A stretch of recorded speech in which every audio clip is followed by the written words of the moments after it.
정치권 소식 짚어보는 아침의 맞수 시간입니다. 성치훈 더불어민주당 부대변인, 윤기찬 국민의힘 법률위 부위원장 나오셨습니다. 안녕하십니까?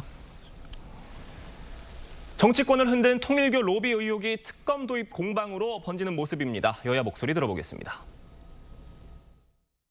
통일교 특검 도입을 공식적으로 제안합니다. 민중기 특검을 수사하는 특검도 필요합니다. 노골적으로 집권 여당의 하수인처럼 행동하며 정치 보복과 야당 탄압의 도구로 전락했습니다. 경찰 수사가 시작된 현 시점에서 판을 키우려는 정치 공세에 불과하다. 특히 윤영호 전 통일교 본부장의 불분명한 진술 이런 상태에서 무차별 특검 요구를 하는 것은 이치에도 맞지 않다. 이 통일교 특검과 민중기 특검에 대한 특검이 출범을 하려면 사실 국민의힘 야권보다도 현실적으로 의석 수상 중요한 건 민주당의 입장일 텐데 민주당에서는 아직까지 특검할 대상은 아니라고 보는 것 같아요. 근데 일단 수사의 필요성은 인정을 하고 있잖아요. 그러니까 경찰로 이첩한 이후에 일단 사건으로 부여하고 강제 수사 직전까지 가 있는 상황이기 때문에 일단 수사의 필요성을 인정한다 그러면 수사 누가 하는지에 대해서는 공정하고 객관적인 수사기관이 필요하다는 것은 또 인정해야 되는 부분이에요. 예를 들면 이전에 윤석열 전 대통령 집권 시절에도 현 그 당시의 권력에 대한 그 비리 혐의이기 때문에 특검 수사가 필요하다 이렇게 얘기를 했었잖아요. 지금 똑같습니다. 특검에 대한 특검은 당연한 거고요. 그다음에 민주당 측에 관련된 의혹에 대해서도 오히려 특검을 민주당이 주장을 해야 될 것 같아요. 특검 누가 추천하는지와 관련된 협상의 여지는 있지만 어쨌든 특검이라는 독립된 수사기관에 대한 수사가 필요하다라고 민주당이 스스로 요구해야 되는 사안이다. 개인적으로 그렇게 평가합니다. 그러니까 권력에 대한 수사에 대해서는 독립적인 특검이 필요하다라고 했던 민주당 논리대로라면 이번에도 특검이 필요하다라는 말씀이신 건데 지금 민주당에서는 그 특검 말고 2차 종합특검 하자 이런 상황이에요. 일단 2차 종합특검의 필요성은 모두가 공감하고 있습니다. 왜냐하면 특히나 이 3대 특검 중 특히 김건희 특검 같은 경우에 워낙 많은 혐의가 추가적으로 드러났기 때문에 특검 기간 동안 사실 손을 못 댄 부분도 많습니다. 그런 차원에서 종합특검을 통해서 미진했던 부분을 보완해야 된다는 필요성을 모두가 인정하고 있습니다만 통일교 특검과 관련돼서는 지금 윤영호 전 본부장의 그 진술에 의존하고 있는 상황인데 추가적인 증거가 나오는 게 없지 않느냐라는 게 일반적인 생각이고요. 그리고 윤 전 본부장의 발언도 흔들리고 있습니다. 그렇기 때문에 이런 상황에서 굳이 특검을 가야 되느냐. 저희가 민주당이 한결같이 이야기해왔다고 하는데 국민의힘이 한결같이 이야기했던 것도 있죠. 특검에는 비용과 인력이 들어간다. 국민 세금이 쓰인다. 그렇기 때문에 국민들이 필요로 하실 때, 느낄 때 이걸 추진해야 된다고 말을 했기 때문에 일단 수사기관, 국서기관이 저는 사활을 걸고 수사를 할 거라고 보거든요. 그렇기 때문에 수사 결과를 좀 보고 국민들이 느낄 때도 역시 집권 여당에 대한 수사는 특검을 통해 해야 된다는 필요성을 느끼실 때 논의가 이루어질 수 있다. 아직은 그런 단계 아니라고 말씀드리고 싶습니다. 윤 전 본부장의 흔들린 진술, 그건 잠시 뒤에 저희가 얘기를 해보도록 하고요. 지금 국민의힘과 개혁신당 특검 도입을 놓고 한 목소리를 내고 있습니다. 이 특검 공조가 지방선대 연대로 이어질 수 있다, 이런 관측도 나오고 있어요. 아마 특검을 고리로 해서 지방선거 연대로 이어지기는 쉽지는 않지만 이런 부분이 있죠. 만약에 특검을 했는데 특검 수사 과정에서 현 여권 측의 여러 가지 의혹들이 사실로 밝혀지는 과정이 이제 공개가 된다 그러면 연대의 가능성 내지 필요성이 커질 수는 있죠. 그야말로 여권과 야권의 어떤 이 대결 구도에서 상당히 갭이 작다 그러면 그런 쪽이 많아진다 그러면 당연히 개혁신당과 국민의힘은 지지층이 어느 정도 겹친다고 판단할 때 연대 필요성 내지 연대의 가능성이 좀 커진다. 그런 객관적인 정치 상황이 벌어질 수 있다라고는 생각합니다. 민주당에서는 두 당의 연대 가능성 어떻게 보고 계세요? 사실 매우 낮다고 보고 있습니다. 왜냐하면은 지금 개혁신당에서는 광역단체장 후보로 나올 수 있는 사람이 별로 없거든요. 왜냐하면 이준석 대표 같은 경우는 광역단체장 후보로 나오려면 의원직을 내려놓고 나와야 되기 때문에 또 지역구 의원이기 때문에 승계도 안 됩니다. 사실상 나올 수 있는 의원이 없지 않느냐라는 예측이 있기 때문에 국민의힘 입장에서는 어차피 개혁신당은 광역단체장 후보를 못 내지 않느냐라는 그러니까 연대에 있어서는 좀 유리한 위치에 있기 때문에 굳이 연대를 하지 않아도 어차피 후보를 못 낼 텐데라는 생각을 가질 수 있을 것이고요. 또 개혁신당 입장에서는 윤 어게인 세력과는 연대할 수 없다라는 입장을 아마 갖고 있을 것이기 때문에 그래서 지금 연대 이야기 나오는 것도 특정 후보들에 대해서만 얘기하고 있거든요. 오세훈 시장이라든지 한동훈 전 대표 등등 뭔가 윤 어게인 세력과 좀 절연한 그 후보에 대해서만 연대 가능성을 비추고 있기 때문에 전격적인 전체 차원에서의 전국 차원에서의 연대는 사실 어렵지 않을까라고 보고 있습니다. 알겠습니다. 자, 이 점 짚어보겠습니다. 윤영호 전 통일교 세계 본부장이 민주당 인사에게도 금 금품을 건넸다는 기존 진술을 번복하면서 그 배경을 놓고 여러 가지 해석이 나오고 있습니다. 일각에선 결심 공판 전날 이재명 대통령의 국무회의 발언이 영향을 미친 게 아니냐 이런 이야기도 나오는데 당시 발언 들어보겠습니다. 그래, 법제처장님, 종교단체 정치 개입하고 불법 자금으로 이상한 짓 하고 하는 거 해산 방안 검토하라고 한 거 하셨어요? 개인도 범죄를 저지르고 반사회적 행위를 하면 제재가 있는데 헌법과 법률에 위반되는 지탄받을 행위를 하면 해산시켜야지.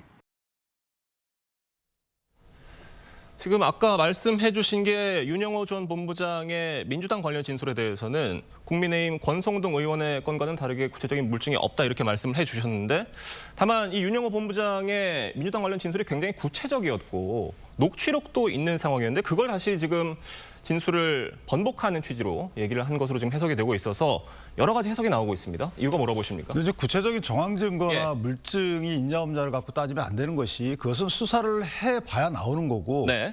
권성동 의원의 경우에도 처음에는 그런 게 없었죠. 근데 수사를 해보니까 뭐 주고받은 문자 등 뭐 다이어리 이런 걸 예. 통해서 정황 증거다라고 해서 구속 기소한 거잖아요. 그러니까 수사를 하기 전에 증거가 없다고 수사할 필요성이 없다라고 하는 것은 정말 순환 논리인 것이고요. 그건 안 맞는 부분이고 윤영호 씨가 저렇게 진술한 부분은 구체적이에요. 구체적이면 확인 절차를 거쳤어야 되는데 확인 절차를 특검이 거치지 않은 거잖아요. 확인 절차도 거치지 않은 거예요. 그런데 넘길 때는 또 정치자금법하고 뇌물죄로 그런 혐의로 넘겼단 말이에요. 앞뒤가 안 맞잖아요. 그러니까 우리는 할 수가 없다. 왜 할 수 없는지 모르겠지만 그런 취지로 이해를 하는 거고 윤영호 본부장이 어떤 말을 하냐면 내 의도와는 다르다라고 얘기를 해요. 예. 그러니까 그 진술이 사실이 아니다라고 하는 건지 내가 그렇게 진술을 했는데 내 의도와는 다르다. 세간에 문제되고 있는 것은 내 의도와는 다르다. 누구를 향해서 한 말일까요? 저는 개인적으로 그간에 있었던 여러 가지 사정들. 대통령께서 예를 들어서 수사가 다 되고 기소가 되고 유죄 판결이 나온 이후에 유죄 판결을 근거로 해서 이런 종교 집단 이거 문제가 있지 않느냐라고 해서 행정적 조치를 강구하라. 이거였으면 이해를 하는데 재판에 계류 중인 사건에 대해서 마치 단정적으로 확정된 사실인 양 이걸 전제로 해서 여러 가지 말씀하셨단 말이에요. 그렇다면 피고인 입장에서 어떻게 받아들일까요? 이거는 이게 잘못했다간 내가 큰 불이익을 받을 수 있겠구나라고 심리적인 압박을 느꼈을 가능성이 크고 또 하나는 지금 사법부 독립에 대한 국민적 시각이 그렇게 철저하게 보장되어 있지 않다라고 느끼기 때문에 또 특검도 마찬가지입니다.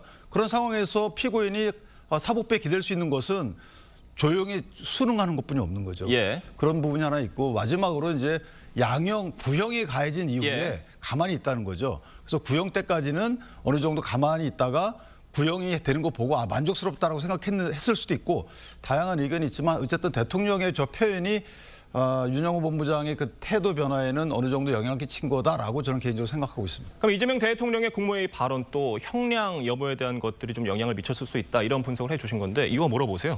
일단 통일교에 대한 뭐 해산 압박 예. 이런 것들 때문에 발언이 바뀌었을 거다. 전 그렇게 보지 않는 이유는 지금 통일교와 윤영호 전 본부장은 완벽하게 갈라섰습니다. 통일교에서는 윤영호 전 본부장이 개인 일탈이라고 하면서 윤영호 전 본부장에게 죄를 다 뒤집어 씌우려고 하고 있고 윤영호 전 본부장은 아니다. 내가 어떻게 한학자 총재의 말을 거역할 수 있겠느냐. 한학자 총재의 지휘에 따라 내가 한 거라고 하면서 지금 두 입장이 완전하게 갈라졌기 때문에 윤 전 본부장이 통일교 해산을 막기 위해서 통일교를 지키기 위해서 발언을 바꿨다는 주장에는 동의하기가 어려울 것 같고요. 형량 문제도 마찬가지입니다. 이번 특검법에는 이 플리바게닝 조항이 들어가 있습니다. 적극적으로 뭔가 수사에 협조를 해줬을 경우에는 이 감형을 할 수 있도록 되어 있고 실제 구형할 때도 특검에서 이 윤영호 전 본부장이 상당히 많은 진술을 해줬고 통일교의 압박도 견뎌냈다라고 얘기를 하면서 감형 이야기를 계속했거든요. 그렇기 때문에 본인이 적극적으로 뭔가 민주당 인사에 대한 추가적인 증거나 이런 것들을 갖고 있었다면 예. 어필을 했을 겁니다. 그런 차원에서 형량이나 압박 때문에 발을 바꿨다기보다는 본인이 갖고 있는 이런 물적 증거나 이런 것들이 부족했기 때문에 저는 말을 바꿨을 거라고 생각합니다. 윤미정 위원장. 예. 말씀하시죠. 이게 있어요. 예. 윤영호 본부장과 통일교가 절연 단계라고 보기 어려워요. 왜냐하면 통일교에서 윤영호 본부장의 그 배우자를 고발한 건이 있거든요. 횡령으로. 예. 따라서 그 고발건에 대해서는 통일교가 고발 취소라는 이런 카드를 갖고 있을 수 있어요. 그러니까 통일교가 만약에 뭐 내심이건 아니면 직접적으로 어떤 걸 요구했을 때 또는 바랬을 경우에 윤영호 본부장이 그걸 안 들어줄 수가 없는 상황이죠. 고발 취소 내지 탄원서를 써줘야 되는 거기 때문에. 또 하나는 윤영호 본부장 입장에서 보면 특검의 구형을 보고 본인의 의사를 결정할 여지도 있는 거죠. 예. 특검의 구형량이 애당초에 내가 협조한 만큼 되는지 여부를 보고 구형량이 만족스러우니까 입을 또 닫았을 수도 있고 거기에 대통령께서 저렇게까지 얘기하고 있는데 그 대통령의 발언은 사법부에 영향을 미칠 수 있는 사법 독립 상황이 부족한 상황이다. 이런 여러 가지가 다 적용된 것이 아닌가라는 생각을 합니다. 그러니까 윤영호 전 본부장의 기존 진술이 있고 이 민주당 통일교 지원 의혹이 언론을 통해서 불거진 뒤에 또 결심 공판이 있었고 그 뒤에 지금 진술이 번복된 상황이잖아요. 이 두 가지 진술이 있는 상황에서 법적으로 봤을 때 어느 진술에 더 신빙성을 둬야 된다고 보세요? 일단 초창기 진술이 지금 예. 신빙성이 있다고 보여지고요. 또 하나는 그 해당 초창기 진술을 근거로 해서 수사가 시작이 돼야 되는 거죠. 될 겁니다. 그러니까 수사가 시작이 됐더니 그 초창기 진술에 부합하는 여러 가지 정황적 증거들이 나오게 되면 그건 당연히 초창기 진술이 유력한 이제 신빙성 있는 진술로 자리매김할 것으로 이렇게 보입니다. 알겠습니다. 지금 경찰에선 정치권 로비 자금 출처를 찾는 데 주력을 하고 있습니다. 지난 7월에 특검이 천정궁 압수수색을 할 때 한학자 총재의 금고에서 280억 원 가량의 현금을 발견한 것으로 알려지고 있는데 이 부분이 발견을 해놓고 뭐 제대로 진척됐다는 얘기가 들리지 않는 것 같아요. 사실 거기서 발견된 현금 갖고 뭔가 수사를 진행하기는 어렵겠죠. 사실 정말 거기 있는 돈이 로비 자금으로 쓰였다면 사실 거기에 존재하지 않는 없어진 돈에 대한 추적을 해야 되는 것이기 때문에 그 돈에 280억 원이 발견됐는데 왜 그거에 대한 흘러 들어간 흐름을 조사하지 못하고 있느냐라고 말하기는 좀 부족한 부분이 있을 것 같고요.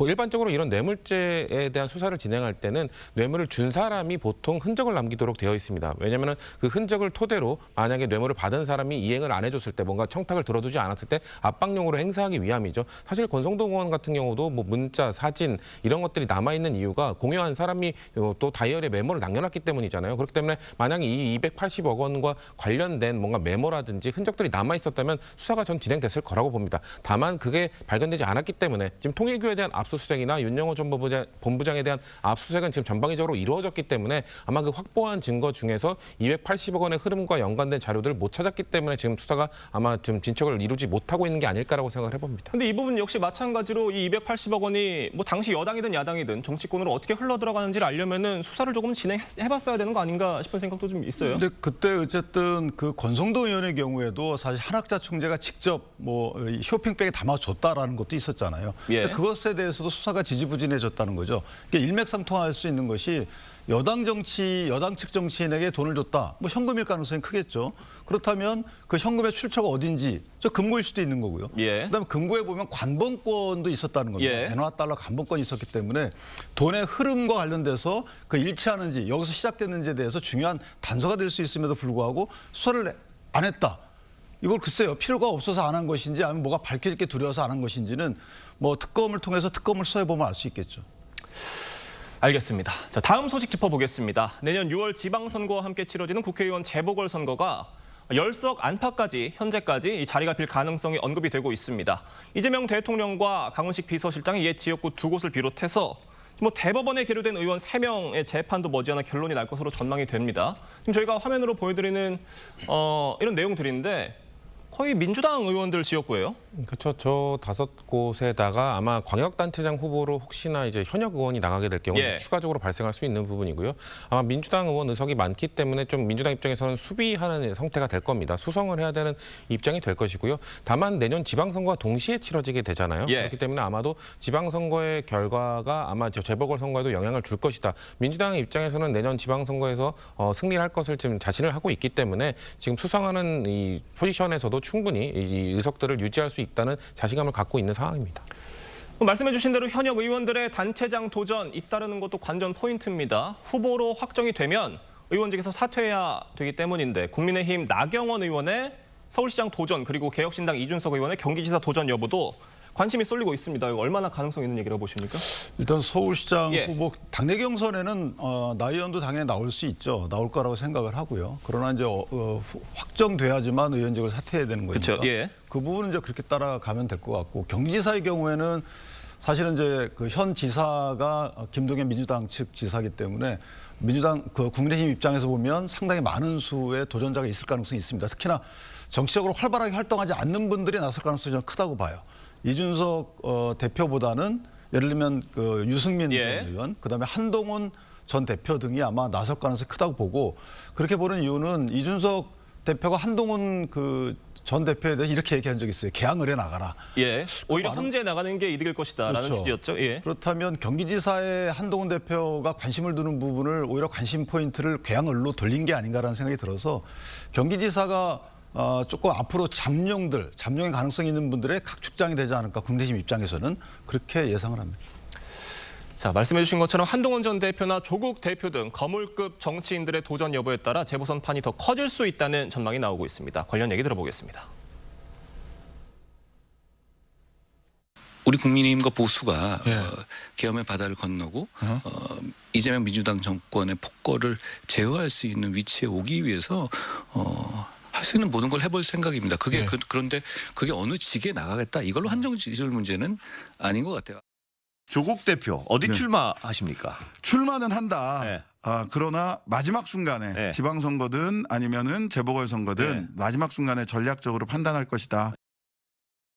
그럼 조국 대표 얘기부터 해보면 일단 출마는 하는데 이게 지방선거 지방 광역단체장으로 나갈 건지 또 재보선을 통해 나갈 건지 아직 결정을 못한 것 같아요. 일단 저는 조국 대표 같은 경우에는 전재수 전 장관의 이 수사 진척도가 가장 큰 영향을 미칠 걸로 생각이 됩니다. 만약에 전재수 전 장관이 생각보다 수사가 빠르게 진척이 돼서 혐의를 털어낼 가능성도 있고 아니면 혐의가 짙어질 가능성이 낭자가 모두 열려 있잖아요. 그거에 따라서 사실 조국 대표의 출마 길이 저는 타진이 될 거라고 봅니다. 왜냐하면 전재수 장관이 의원직을 내려놓고 부산시장을 출마할 수 있는 상황이 되게 되면 그 지역구가 이제 또 재보궐선거가 열리잖아요. 그거에 대해서는 민주당 기존 의석을 갖고 있던 민주당 의석이라 하더라도 조국 대표의 경쟁력이나 이런 것들을 봤을 때 충분히 아마 저희 당과 아마 협조를 할 수 있는 기회가 열릴 거라고 보고요. 또 반대로 전재수 장관이 혹시 나갈 수 없는 상황이 됐을 때는 사실 우리 당의 부산시장 후보군이 분명 있습니다만 조국 대표와 이제 경쟁을 하게 될 거로 보여지거든요. 그런 것들 사실상 서울이나 경기 다른 지역에서의 재보궐보다는 결국 조국 대표의 고향인 이 부산 지역에서의 이런 선거 판도가 어떻게 바뀌냐에 따라서 조국 대표의 출마 여부가 전 결정될 거라고 보고 있습니다. 한동훈 전 대표의 경우에는 공천 여부가 가장 관건일 것 같아요. 근데 저는 조국 대표든 한동훈 전 대표든 일단 지방선거에 출마한다고 봅니다. 그러니까 이게 지방선거가 재보궐이 아니라요. 재보궐은 또 기회가 있을 수 있는데 지방선거 이다음에 그 뒤에 치러진 대선은 지방선거 임기가 같이 끝나요. 그러니까 지방선거를 통해서 본인의 행정 능력이나 광역자치단체장을 얘기하는 겁니다. 이걸 통해서 본인이 대권 주자로 더욱더 쓸 수 있는 그 기회를 만들 것이고 소수정당 입장 또는 한동훈 전 대표처럼 소수계파 입장에서 보면 재보궐선거를 통해서 당내에 들어와서 할 수 있는 게 별로 없어요. 더군다나 현 이재명 정부와 민주당의 이 전횡에 맞서서 할 수 있는 게 사실상 없기 때문에 정치적 효능감 차원에서 보면 분명히 광역단체장 출마를 염두에 둘 것이고 공천 문제는 해당 그 선거구가 클수록 한동훈 대표, 조국 전 장관 입장에서는 더 유리합니다. 그래서 아마도 공천 문제는 경선 이렇게 가게 되면 그 자연스럽게 해결될 여지도 없지 않아 있겠다라는 생각을 합니다. 그러니까 뭐 조국 대표나 한동훈 전 대표가 대권 잠룡으로 평가받는다는 점에서 다음 행보를 좀 전망을 해주신 건데, 그러니까 한동훈 전 대표가 인천 계양을에 나갈 가능성은 아예 없다고 보세요? 어떻게 보십니까? 저는 일단 내년 선거 때까지 한동훈 전 대표가 당원권을 유지할 수 있을 것인가? 전 거기에 일단 관건이 있다고 보고요. 지금 당원 게시판 당무감사의 중간 발표만 나왔지 최종 결과가 안 나왔잖아요. 당원권 정지가 될 가능성도 전 높다고 보고 있기 때문에 그럴 거에 따라서 만약 당원권 정지되면 나올 자격 자체가 없어질 거고요. 인천 계양을은 이제 험지니까 나가라 이건데 한동훈 전 대표가 지금 사실상 첫 출마잖아요. 첫 출마의 지역구를 정한다면은 바꾸기가 어려울 겁니다. 정치인으로서 지역구를 왔다 갔다 한다는 이미지를 줄 수는 없기 때문에 그런 험지 한번 나간다면 계속 계양을에 갇히게 될 수 있기 때문에 저는 혹시나 당원권이 유지가 된다 하더라도 한동훈 전 대표가 인천 계양을을 도전할 가능성은 매우 낮다고 보고 있습니다. 알겠습니다. 오늘 두 분 말씀은 여기까지 듣겠습니다. 감사합니다.